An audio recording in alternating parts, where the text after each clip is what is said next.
Hi everyone, it's Az here from HeelvsBabyface. Let's talk some video games, shall we, today in the first of a couple of videos. God damn, that videoed it twice. Anyway, NBA 2K21 Eek. This game has not come out to critical or to gamer accolades, coming out only a month, 6 weeks or so ago. It could even get the IGN threshold vote of 7 out of 10. Even they went below that, and you can see it's pretty mild, about 6s across the board. However, if we jump to Metacritic, you can see from a user perspective, they've given a 0.8 out of a game, which is just absolutely, well, just pissed off an audience to the nines. But, you know, you're going to say, well, yes, it's Metacritic, so they overreact. But just look at this review. This is an example review. Given it 85 out of 100 from a critic. NBA 2K21 offers the best virtual basketball experience out there, even if it still needs some tweaks to its polish. The gameplay and microtransactions, once again, are everywhere. So it's quite highly critical of the polish needed to the game and the gameplay, and microtransactions are everywhere, but it's an 85 out of 100. Get out of here.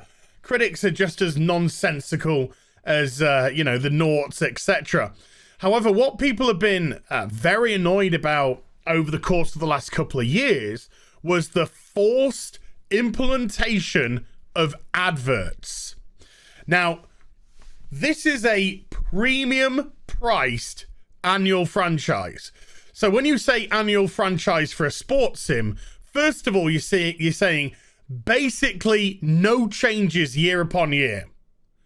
You are essentially purchasing the same game over and over and over. And inherently, as we've seen with the WWE games, any problems get passed down from version to version to version because they are just, in essence, tweaks to it. And when you're paying a premium price, which is $60 currently, that's going to go up to $70. But when you're paying premium price, the last thing that you want is a forced advert that you have to watch.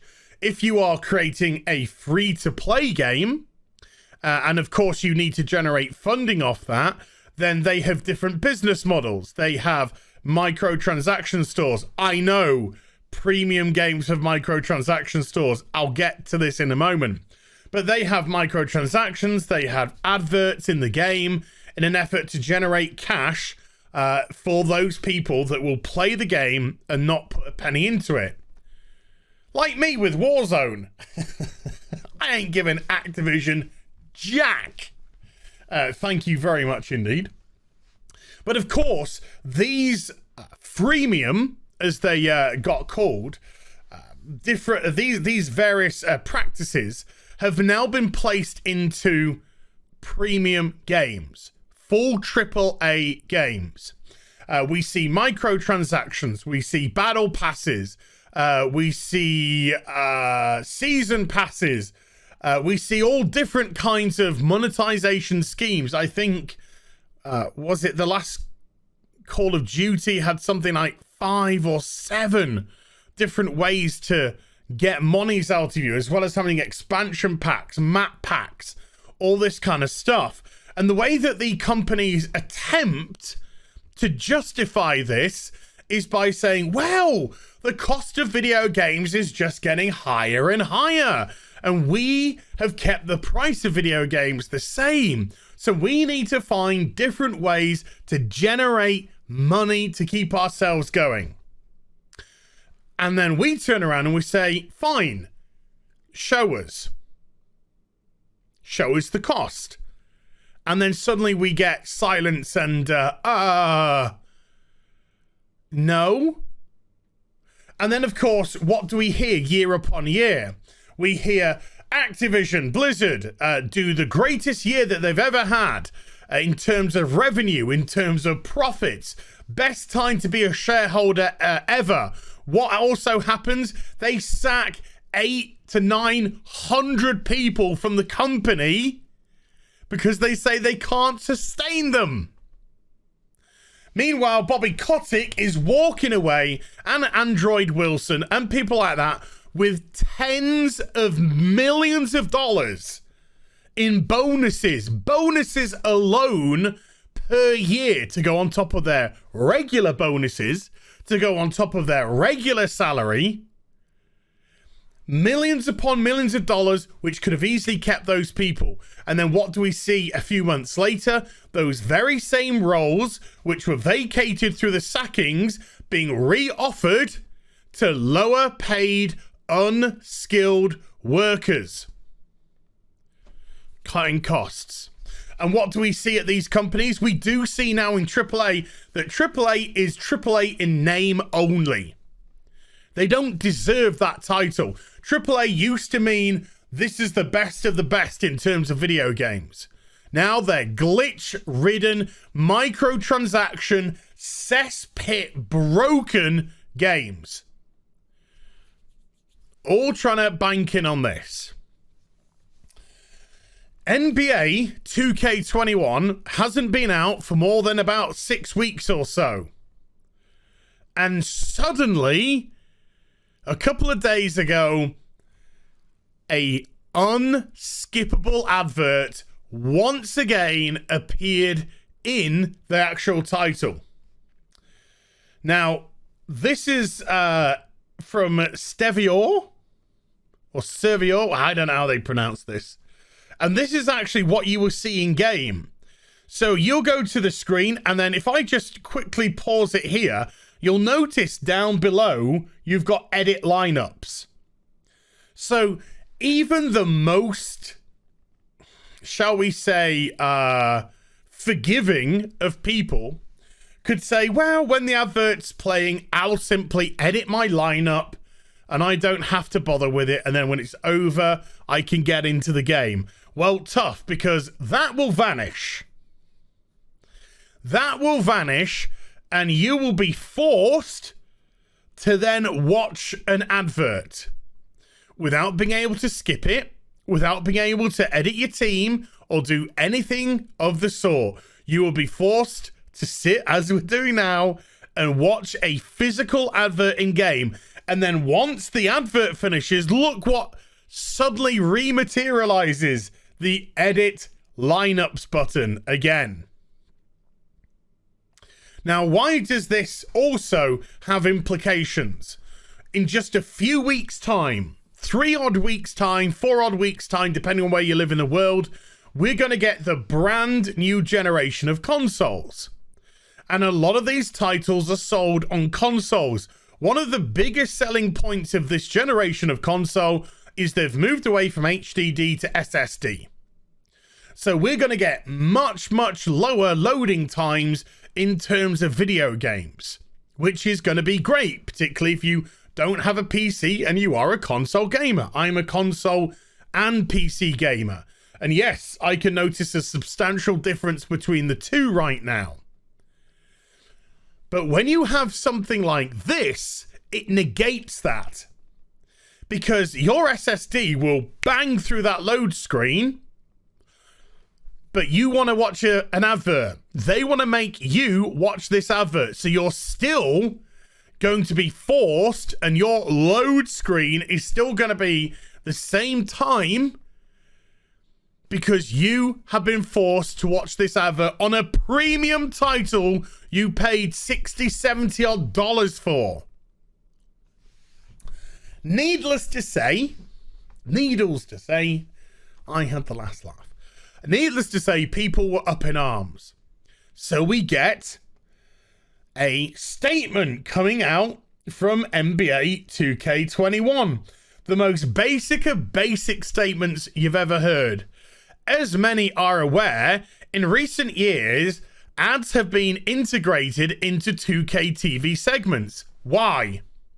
That's not a justification as to why in a premium game, a AAA game that costs full whack, you know, those people back in the 30s that had those grey and black uniforms, if they were still around today, which they're not, you crazy leftist weirdos, and they said, oh yeah, well, we kept getting rid of those people we weren't happy with because we've been doing it for a few years anyway. That's not a justification. Yesterday's 2K ad placement impacted our players' experience in a way we didn't intend. Bollocks. The game released 6 weeks ago without any of this nonsense. What did we see with the Call of Duty games by Activision? They released the games with no microtransactions. Why? Because they wanted the reviewers to say, can't say anything negative about monetization or integrated adverts or microtransactions because there aren't any in the release title. And then Activision added 5 or 7 different monetization schemes over the course of a year. And then 6 odd weeks later, 5 odd weeks later, we suddenly get the impact of another integrated advert that you can't skip. As these ads are not meant to run as part of the pre-game introduction, this will be fixed in future episodes. Thanks for your continued feedback. In other words, we got dragged over the coals. We need to correct quickly because this game has been an absolute freaking disaster as it is.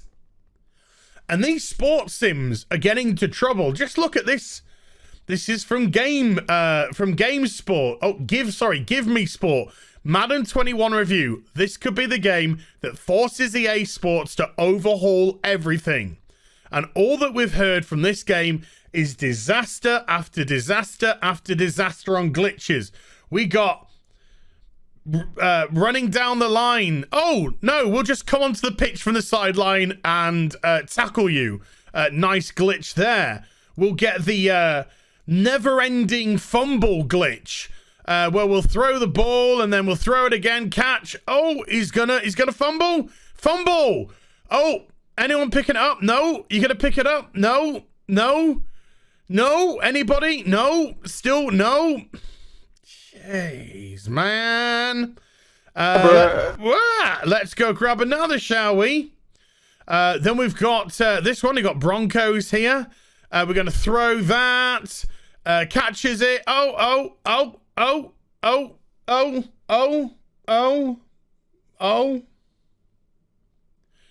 These games for years have just been milking a marketplace that, in fairness, continues to buy for some stupid reason. Not developing their games further, not pushing them to the next generation, literally compounding problem after problem after problem till you start getting these disasters left, right, and center. So there we go, folks. You want to play a AAA video game now that you have spent full whack for. Be careful, because they're going to want to stick advertisement breaks into your video games. And whether you like it or not, they will continue to try this. They will continue to do this as they always do until you're broken down. Until you stop complaining because you've just been battered over the head time and time again, like they did with microtransactions, like they did with season passes. These companies are filth, utter filth. But there we go. I hope you enjoyed the first vid. If you did, do give it a thumbs up and also subscribe to the channel. Follow me on social media and YouTube for live streaming. Links, they're in the description box down below, and I'll be back with some more stuff very soon. You take care. Did I wink? Sorry. I'll be right back after this break. Bye for now.